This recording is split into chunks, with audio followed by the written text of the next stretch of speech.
Assalamualaikum warahmatullahi wabarakatuh. Halo semuanya, Kakak Soleh Solehah kelas 6. Berjumpa lagi kita belajar tematik di tema 4, globalisasi, subtema 1, globalisasi di sekitarku. Dengan tujuan pembelajaran sebagai berikut.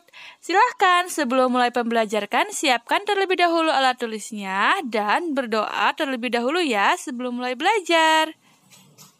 Globalisasi adalah proses interaksi dan integrasi antara lapisan masyarakat, perusahaan, dan negara-negara di seluruh dunia. Dengan adanya globalisasi, banyak barang dari luar negeri yang ada di Indonesia. Begitupun sebaliknya. Jadi, setiap negara saling membutuhkan satu sama lain. Kita dapat bertukar informasi, produk, dan juga teknologi, termasuk teknologi dalam penggunaan listrik. Energi listrik merupakan energi yang membantu kehidupan manusia dalam melakukan kegiatan sehari-hari di rumah, di sekolah, di pertokoan, di pabrik, dan di berbagai tempat lainnya sangat memerlukan listrik agar semua peralatan elektronik dapat dipergunakan dengan baik. Energi listrik yang kita gunakan berasal dari pembangkit listrik. Adapun macam-macam pembangkit listrik yaitu ada PLTA atau pembangkit listrik tenaga air, PLTN, pembangkit listrik tenaga nuklir, PLTU, pembangkit listrik tenaga uap, PLTD, pembangkit listrik tenaga diesel, PLTG, pembangkit listrik tenaga gas, PLTP, pembangkit listrik tenaga panas bumi, PLTA, pembangkit listrik tenaga angin, dan PLTS, pembangkit listrik tenaga surya. Yang akan dibahas pada pertemuan kali ini yaitu PLTA, pembangkit listrik tenaga air, PLTU, pembangkit listrik tenaga uap, dan PLTP, pembangkit listrik tenaga panas bumi. PLTA atau pembangkit listrik tenaga air adalah pembangkit listrik yang mengandalkan energi kinetik dari air untuk menghasilkan listrik. Aliran air menggerakkan turbin lalu menggerakkan generator penghasil listrik. PLTA menggunakan aliran air dari sungai dengan debit tertentu supaya air terus mengalir sepanjang tahun. PLTU atau pembangkit listrik tenaga uap adalah pembangkit yang mengandalkan energi uap untuk menghasilkan energi listrik.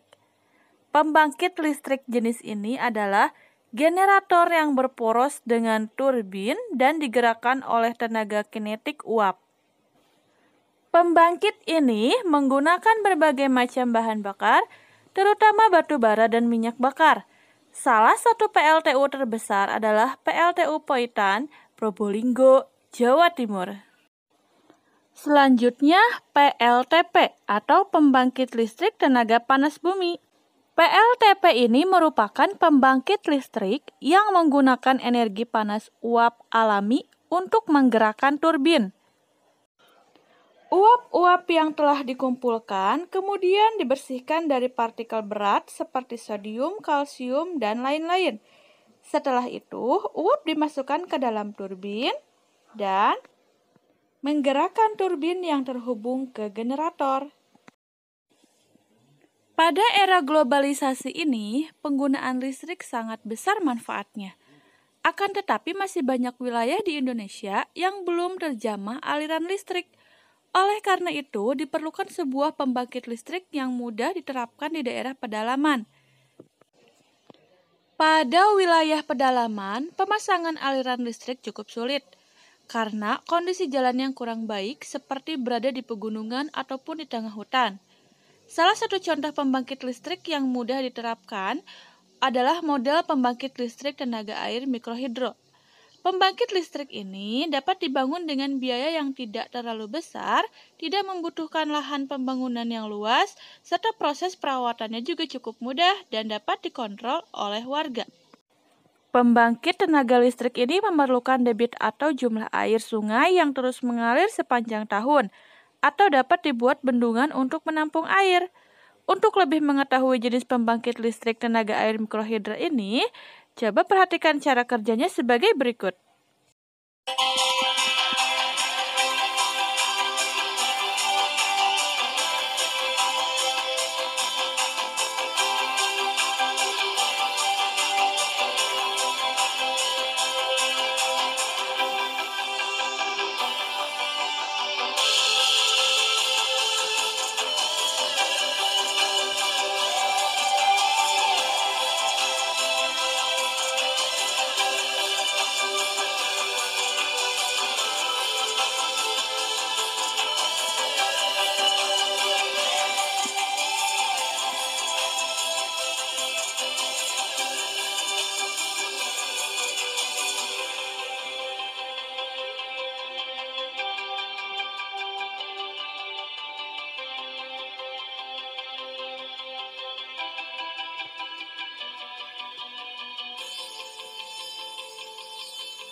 Nah, itulah cara kerja pembangkit listrik tenaga mikrohidro yang sering digunakan di daerah-daerah yang sulit dijangkau seperti pada hutan atau pegunungan.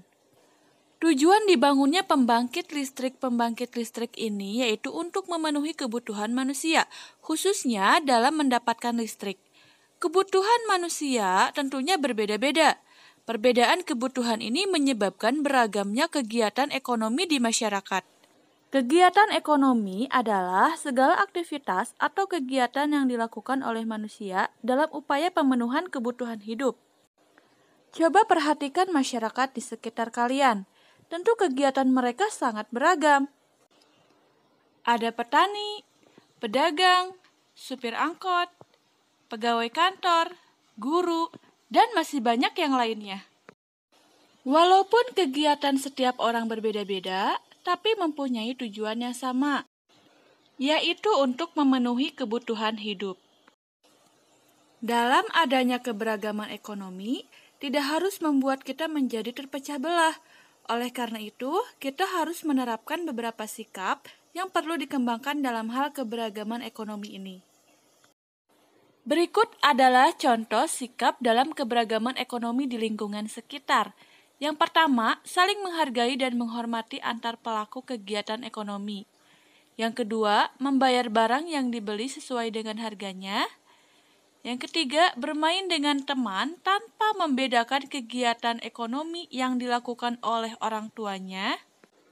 Yang keempat, tidak berprasangka buruk kepada orang yang latar belakang ekonominya berbeda, tidak mengejek teman yang kurang mampu, dan terakhir, tidak mengistimewakan teman yang kaya. Nah, sikap-sikap tersebut harus kita terapkan juga dalam kehidupan sehari-hari ya, supaya kita semua tetap hidup rukun tanpa terpecah belah. Alhamdulillahirrabbilalamin, pembelajaran kita hari ini sudah selesai. Terima kasih telah mengikuti pembelajaran dengan baik. Semoga pembelajaran hari ini bermanfaat. Wassalamualaikum warahmatullahi wabarakatuh.